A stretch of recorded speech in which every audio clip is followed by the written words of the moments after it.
사랑은 오래 참고라는 이 부분을 오늘 우리 함께 나누기를 원합니다. 2주 전의 말씀 여러분 기억나십니까? 우리가 이 말씀대로 한번 해보려고 하면 절망감을 느낄 거라고, 그렇죠? 오래 참을 수 있는 자도 아니고 또 성내지 않는 자도 아니고 얼마나 무례한 행동을 종종 합니까? 그래서 결단만으로 되는 것이 아니다. 이런 부분들이 전제되어야 한다. 그래서 하나님의 이 주어지는 풍성한 사랑 속에서 오늘 이 본문이 시작되어야 한다. 이런 부분을 이해하고 나면 2절 말씀 마지막 부분이 이렇게 표현했어요. 사랑이 없으면 뭐라고요? 내가 아무것도 아니요.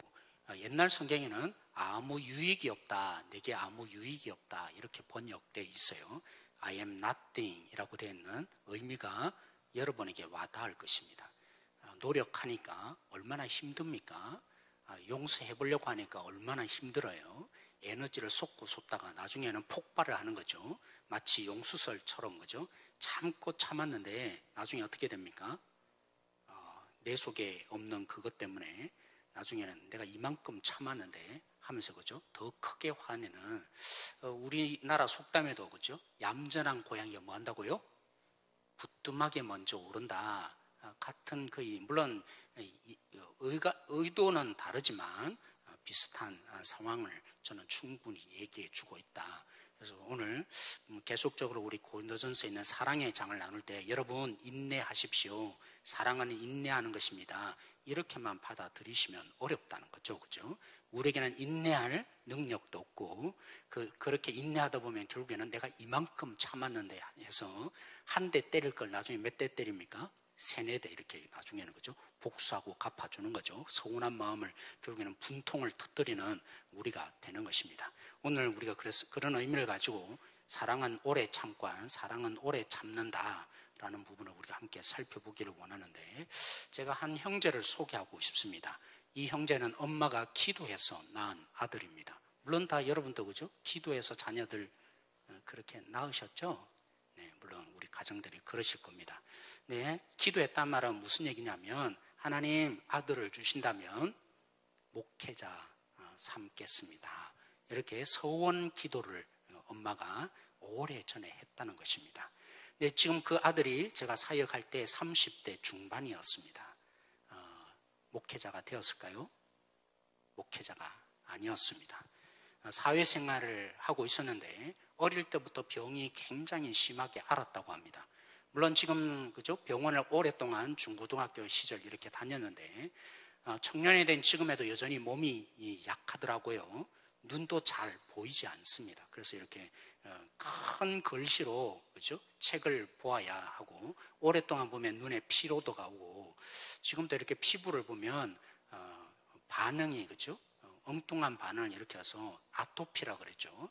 굉장히 심한 아토피를 여전히 앓고 있습니다. 몸도 건강하지 않은데 또 사회생활도 그렇다고 이렇게 잘 해나가고 있는 상황이 아니었습니다. 그래서 어느 날 저를 찾아왔어요. 궁금하다고 하면서 해답을 얻고 싶다고 질문을 했습니다. 목사님, 제 어머니가 제가 기도한 것도 아니고 제 어머니가 기도했는데 이 서원한 것 지켜야 합니까? 라는 질문을 했습니다. 물론 시편 말씀에는, 그렇죠? 너희가 서원했으면 반드시 지켜야 한다 라고 되어 있지만 우리는 상황적으로 잘 이해해야 될 필요가 있는 것 같습니다. 그 형제는 2가지 상황 속에서 이 질문을 한 거였습니다. 지금도 어려운데, 사회생활을 하는 지금도 어려운데, 만약 내가 이 하나님 서원을 갚지 않으면 앞으로 더 큰 하나님이 어려움을 줄 것 같다라는 두려움이 한편으로는 있고, 다른 한편은 그런 부도수표를, 그죠? 날리고 싶지 않은, 그래서 그 하나님이 벌 내리실 것 같은 두려움에 대한 부분 때문에 이 소원을 반드시 갚아야 한다. 하나님께 약속한 거 부도수표 낼 수 없다라는 두려움이 한편으로 있고, 또 다른 두려움이 있었습니다. 어떤 두려움이요? 내가 목회자 될 수 있을까? 나는 안 하고 싶은데, 나는 그런 능력도 안 되고 그렇게 하고 싶지도 않은데 하면 또 어떤 어려움이 자기에게 닥칠지 모르는, 목회자가 겪는 어려움에 대한 두려움, 이 2가지 두려움, 갈등 속에서 목사님 어떻게 해야 합니까? 라는 질문을 저에게 하더라고요. 사랑하는 성도 여러분, 우리가 이 서원 같은 극적인 거죠.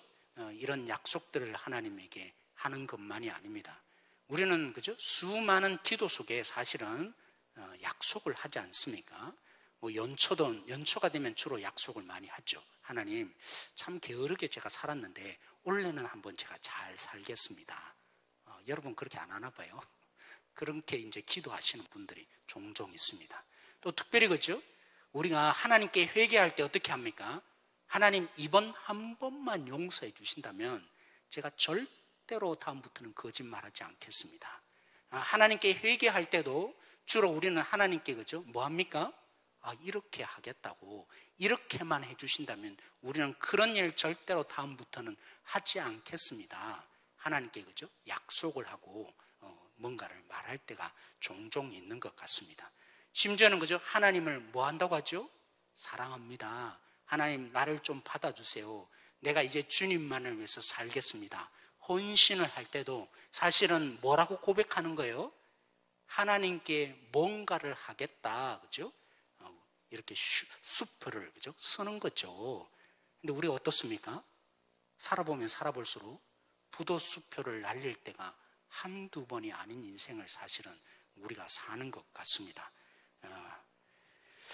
그래서 우리 비유를 조금 함께 살펴볼 필요가 있다고 생각하는데, 유대인들은 몇 번 용서를 구하죠? 3세판인데 베드로가 예수님께 몇 번 용서한다고요? 일반적으로 우리 문화상 3번 용서하는데 예수님 제가 7번 용서하면 잘하는 것이죠.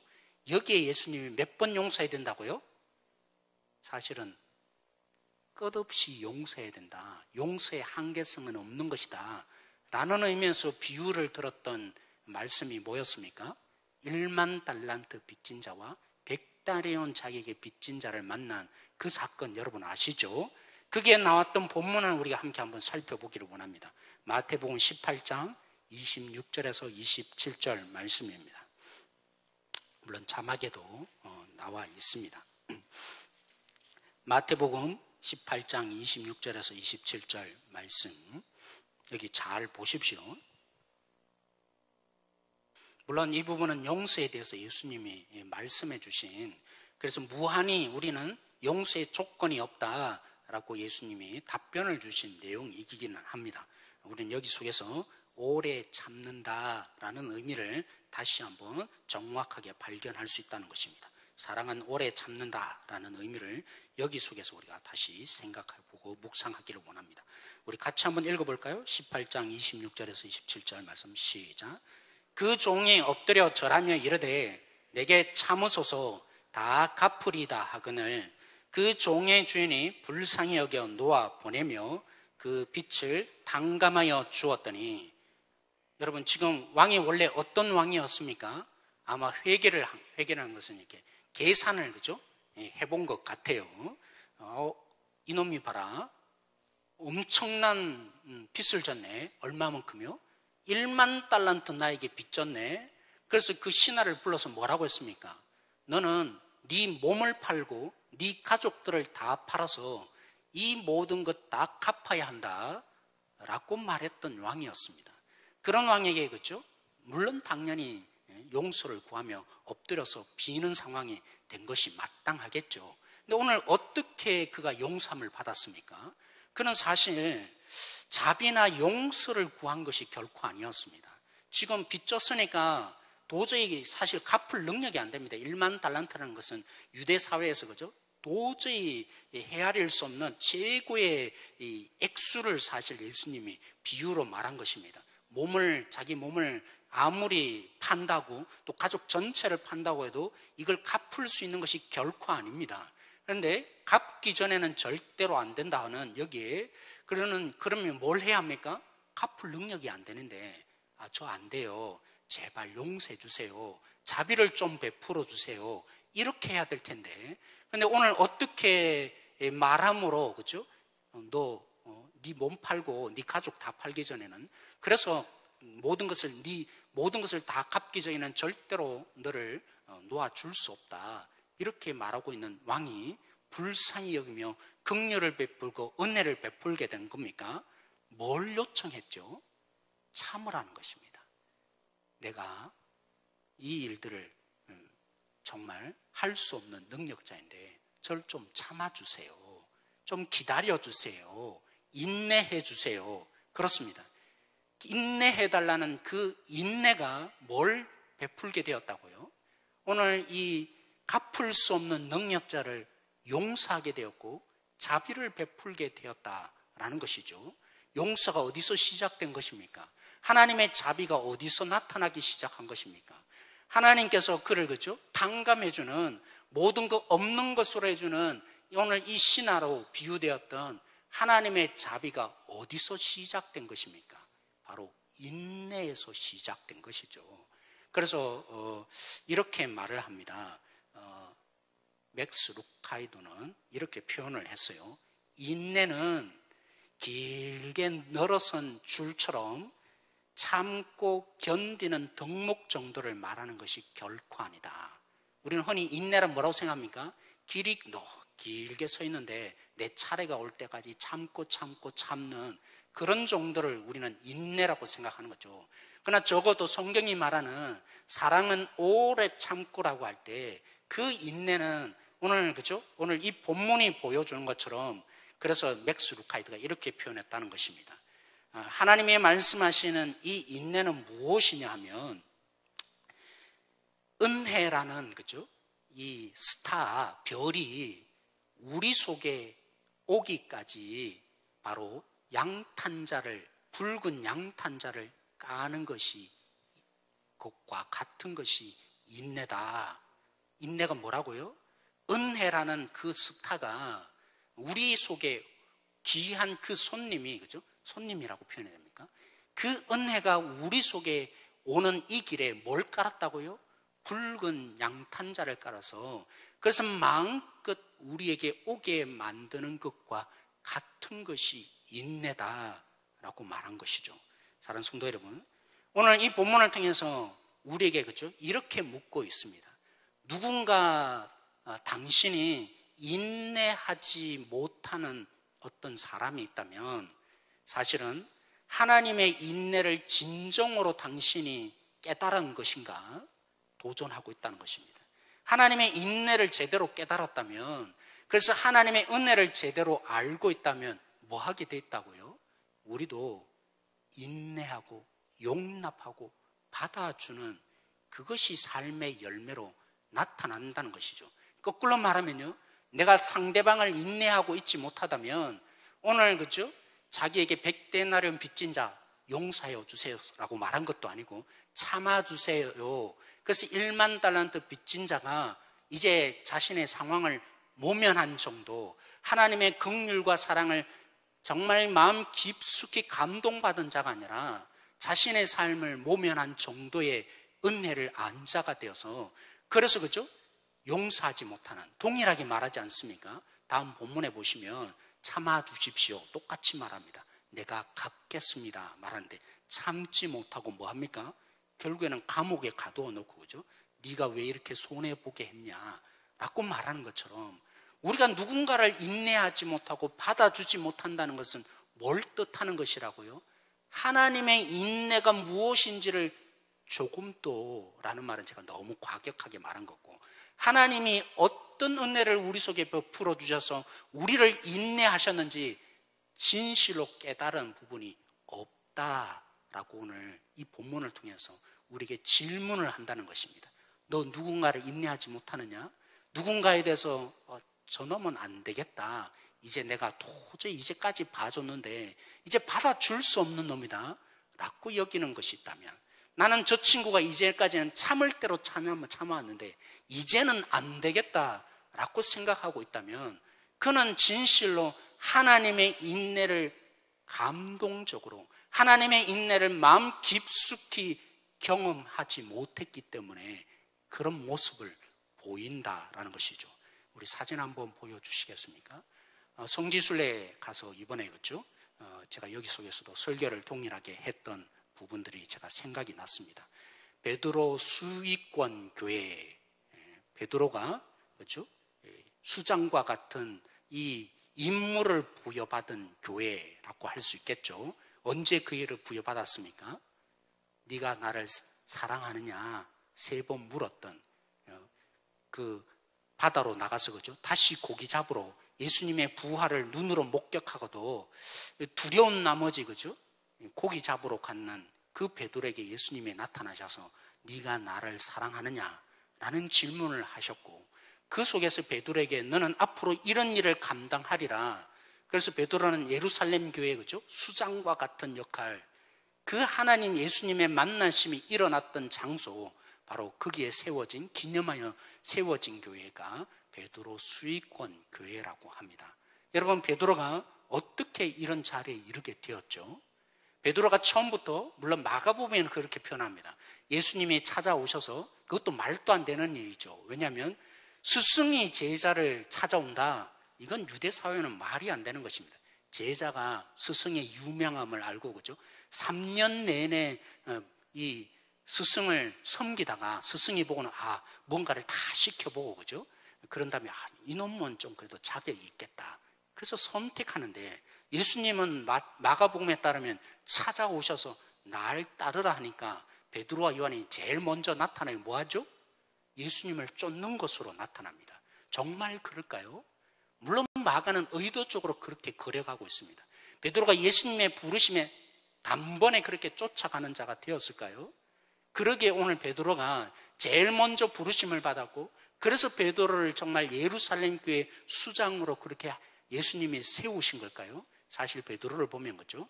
요한복음 1장에 보면 예수님을 만난 사건이 나타납니다. 누구예요서요? 자신의 동생 안드레가 정말 내가 메시아를 만났다고 베드로를 소개했어요.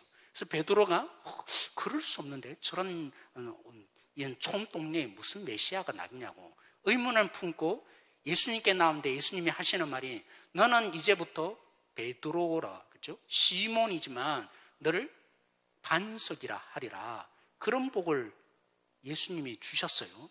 그렇게 주셨는데 베드로가 그러면 따랐습니까? 따랐을까요? 안 따랐을까요? 베드로가 그죠?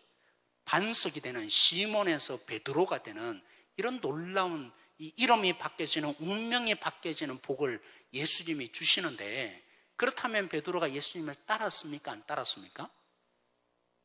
따랐을 것 같아요? 안 따랐을 것 같아요? 근데 누가복음 5장에 보면 베드로가 그 복을 받고도 예수님을 안 따랐는 것이 분명합니다.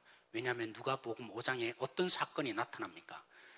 예수님이 베드로의 배에 그죠? 아침에 오셔서 설교를 하십니다. 설교가 끝난 다음에 베드로가 밤새 동안 고기를 잡았지만 한 마리도 못 잡고 있는 그 베드로에게 뭐 하였습니까? 깊은 곳에 가서 그물을 던져라. 그래서 베드로가 그물을 예수님의 말씀대로 던졌는데 무슨 일이 일어났어요? 엄청난 고기. 그래서 우리가 흔히 그죠? 모나미 볼펜에 153개라고 적혀 있는 게 153마리다 뭐 이렇게 그죠? 야사처럼인데, 사실은 이 얘기도 할 필요 없는데 모나미 사장은 그 잘못 알려졌던 얘기라 그래요. 아무튼 그 고기를 잡고 베드로가 뭐라고 고백했습니까? 주님, 나는 죄인입니다. 나를 떠나십시오. 라는 이 고백이, 물론 신적인 예수님의 권위 앞에서 자신의 죄가 깨달아서 고백했다라고 할 수 있지만, 한편으로는 그죠? 앞 사건을 보면 베드로의 이 모습, 그토록 예수님이 부르시고 복을 주셨는데도 그죠? 여전히 주저하면서 따르지 못한 자신의 모습이 덜컥 생각나지 않았겠어요? 하나님은, 예수님은 그렇게 베드로를 제자로 삼으시고 불러주셨는데 따르지 않고 주저했던 이 베드로가 이렇게 예수님이 다시 찾아오신 것이죠. 적어도 2번 이 베드로에게 찾아오셔서 베드로를 그죠? 그냥 끌고 가실 수 있는데도 불구하고 그 베드로를 섬기시며 찾아오시며 스승임에도 불구하고 베드로 수준이 되어서 찾아오신 예수님이 되어주신 거예요. 그런 예수님을 3년 동안 쫓아다니다가 베드로의 고백이 뭐였습니까? 다른 사람은 다 부인할지언정 나는 절대로 부인하지 않겠다고 그렇죠? 내 손에 장을 찢겠다고 얘기했던 그 베드로. 근데 그 베드로가 뭐였어요? 예수님은 지금 죽을 심판대 앞에서 신문을 받고 있는데 바로 그 앞에서 그죠? 정말 별 볼일 없는 사람들 앞에서 3번이나 부인한 거, 예수님과 눈이 마주쳤다 그랬어요. 그런 베드로, 그리고 뭐까지 했어요? 나중에 예수님의 부활을 목격까지 하고도 지금 어디에 와 있습니까? 디베라 바닷가에 와 있다고요. 그런 베드로에게 예수님이 뭐라고 하셨어요? 네가 나를 사랑하느냐? 이 말이 너 이제까지 3번 나를 부인했지? 그런 의미에서 물은 게 아니라고요. 사실은 나 안다. 너의 실패, 이 절망과 실패, 여전히 너는 나를 믿지 못하고 이런 절망의 자리에 왔지만 그럼에도 불구하고 내가 너를 사랑한다. 그 의미가 담겨져 있는 게 뭐라고요? 네가 나를 사랑하느냐? 왜 이렇게 해석이 가능한 것입니까? 우리 성경 구절 한번 찾아보겠습니다. 요한복음 13장 1절 말씀.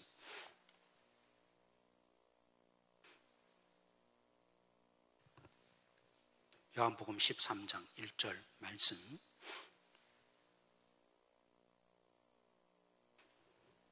우리 같이 읽도록 하겠습니다. 자막에도 있죠. 우리 같이 읽겠습니다. 시작.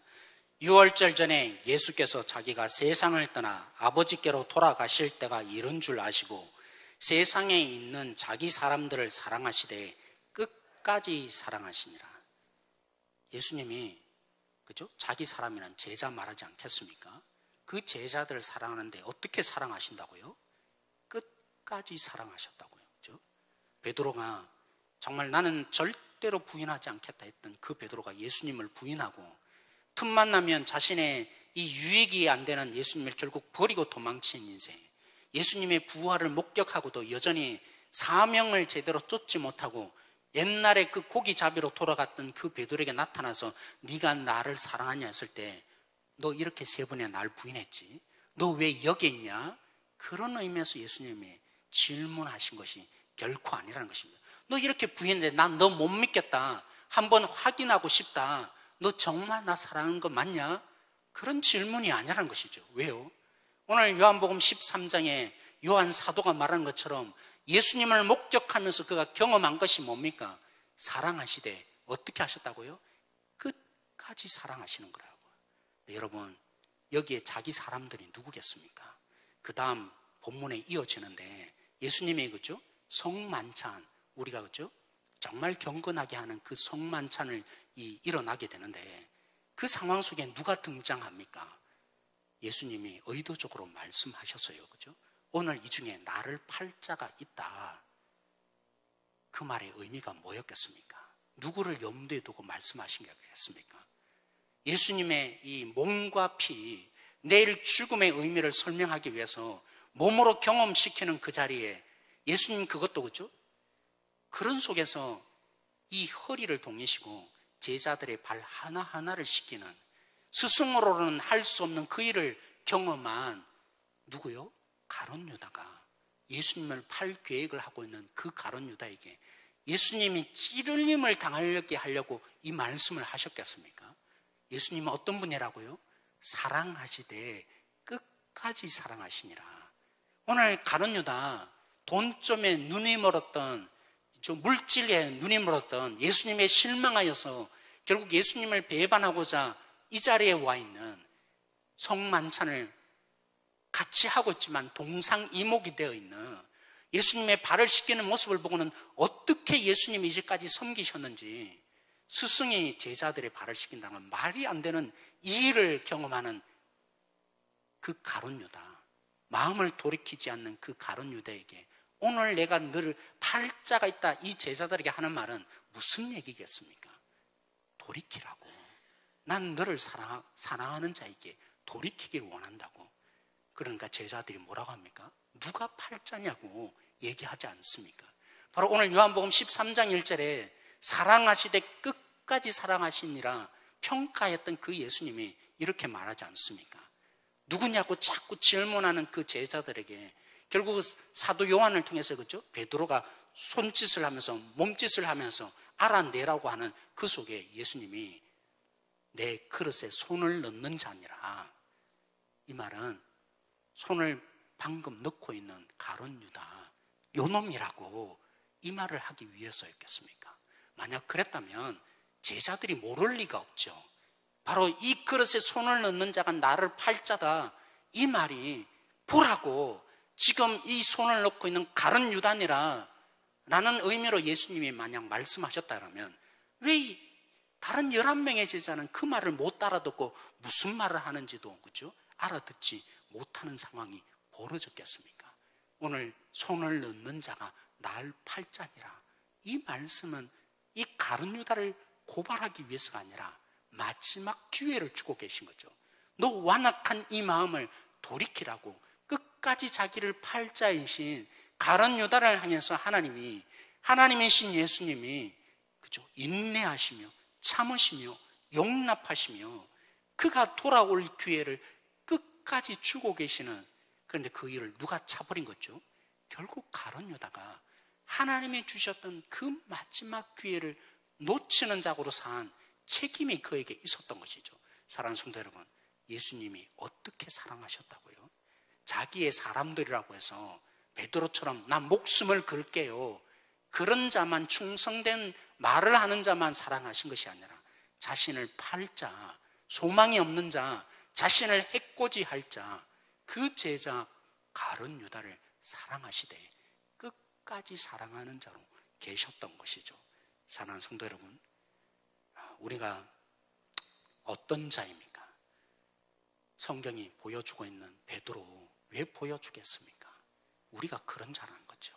부도 수표를 날릴 때도 한두 번이 아니고, 상황만 되면 오늘 김정수 권사님이 기도한 것처럼 정말 믿음이 있는 것 같은데, 그래서 정말 주님을 사랑한다고 얘기를 종종 하는데, 누구보다도 정말 교회를 위해서 충성하고 헌신을 하는 것 같은데, 조금만 상황이 달라지면 이 베드로처럼 내 목숨에 위협이 생기고 어려움을 겪으면 하나님을 원망하고, 그렇죠? 하나님 언제 그랬냐는 듯이 하나님을 이렇게 돌아서는 자, 믿음을 잃어버리는 자, 그 베드로처럼 결국에는 민망하게 도망치는 그 베드로에게 끝까지 찾아오셔서 내가 너를 사랑하는 거라고, 그래서 우리를 오늘 이 자리에 있게 한 주님 아닙니까? 그것이 주님의 인내였고 주님의 사랑이었던 것이죠.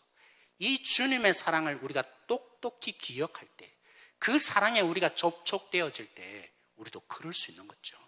아, 저놈 봐라, 아직도 나를 이용해 먹네, 저 얘기가 언제까지 가나 보자, 난 참을 수 없어, 저런 사람 어떻게 받아주냐고. 아니라고요.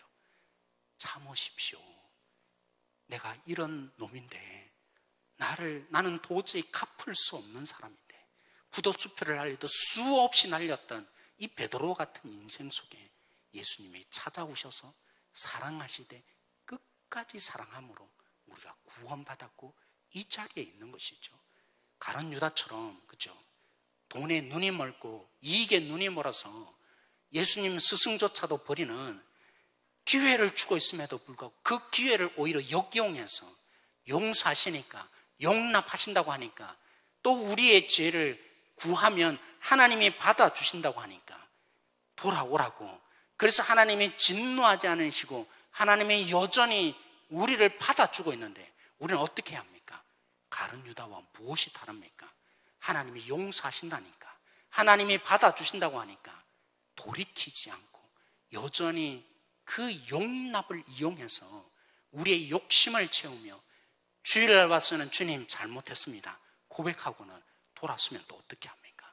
하나님의 그 기회에, 하나님의 길이 참으심의 그 기회를 또 역이용해서, 그래 기도하면 되는데, 하나님께 죄 용서하면 다 용서받는데, 죄에 대해서 죄 짓기를 무감각해지는 자로 살아가는 자 가룟 유다와 무엇이 다를까요? 그럼에도 불구하고 예수님은 여전히 용납하셨어요. 참으셨어요. 자신이 그토록 짓밟히는 십자가의 죽음조차 알지 못하는 그렇게 하나님의 용서하심을 짓밟아 놓는 우리에게, 이 가룟 유다와 같은 우리에게 여전히 받아주시고 참으시고 인내하시는 사랑을 하고 있는 것이죠. 그러한 사랑을 우리가 받았다면 우리가 어떻게 할 수 있는 것입니까? 때로는 우리는 그래서 잘 용납하지 못하는 것 같아요. 내가 뭔가를 개입해야지, 그러면 안 될 것 같은데, 그러면 안 고쳐지지 않을 것 같은데, 그래서 우리는 그죠? 비난하게 되고 개입하게 되고 뭔가 이렇게 내버려두면 역이용할 것 같고. 여러분, 베드로가 어떻게 했습니까? 가룟 유다가 예수님을 어떻게 이용했습니까? 그래서 우리가 오늘 이 말씀을 마지막으로 읽기를 원합니다. 히브리서 12장 3절 말씀입니다. 히브리서 12장 3절 말씀. 우리 자막에도 있죠? 우리 같이 읽겠습니다. 시작. 너희가 피곤하여 낙심하지 않기 위하여 죄인들이 이같이 자기에게 거역한 일을 참으신 일을 생각하라. 참으면 그가 변하지 않을 것 같습니까? 강하게 하지 않으면 오히려 우습게 여기고 우리를 역이용할 것 같아서 참을 수 없다고 여기십니까? 근데 성경 전체의 역사가 무슨 얘기입니까? 하나님을 거역한 역사라고요.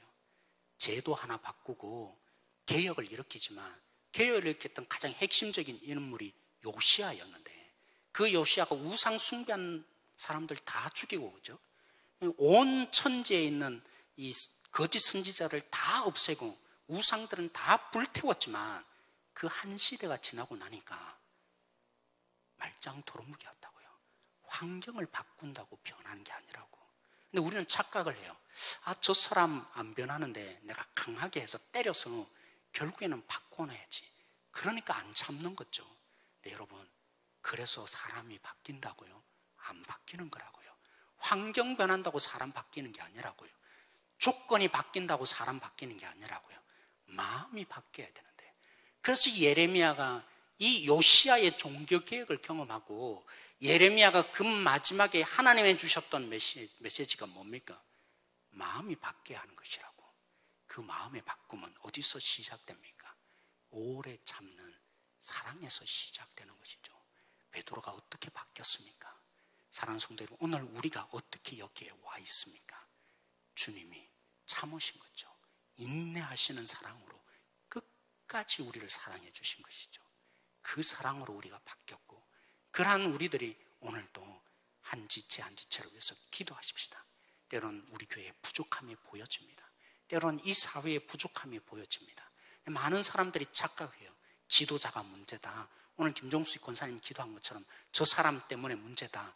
바뀐다고, 사람 바뀐다고 바뀌던가요? 아니요. 사람 바뀐다고 바뀌는 법이 없습니다. 이제까지 우리가 그렇게 해왔잖아요. 이 지도자 바꾸면 될 건가? 아니요. 똑같아요. 바뀌지 않아요. 무엇으로 우리가 대안이라고 성경은 말합니까? 사랑뿐이라고.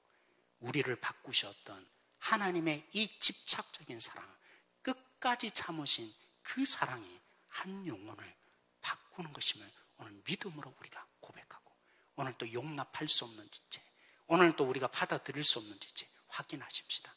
주님의 용납하심을 우리가 얼마만큼 알지 못하는 자로 있는지, 얼마만큼 우리 주님이 받아주시고 사랑하시고 인내하시며 참으시며 오늘도 우리를 용납하시는지. 수많은 부도수표를 오늘도 우리는 여전히 날리고 있음에도 불구하고 빨리 갚으라고 하지 않는 우리 주님이 우리에게 이 놀라운 자녀의 자리로 이끌어 주셔서 우리 한 사람 한 사람을 결국에는 바꿔가시는 이 하나님의 방식, 이 사랑의 주님, 이 인내의 주님이 오늘 우리 속에 접촉되어지기를 함께 기도하며 돌아가는 이 시간 되어지길 원합니다. 우리 그 마음으로 이 시간 우리 함께 이 찬양 함께 하십시다.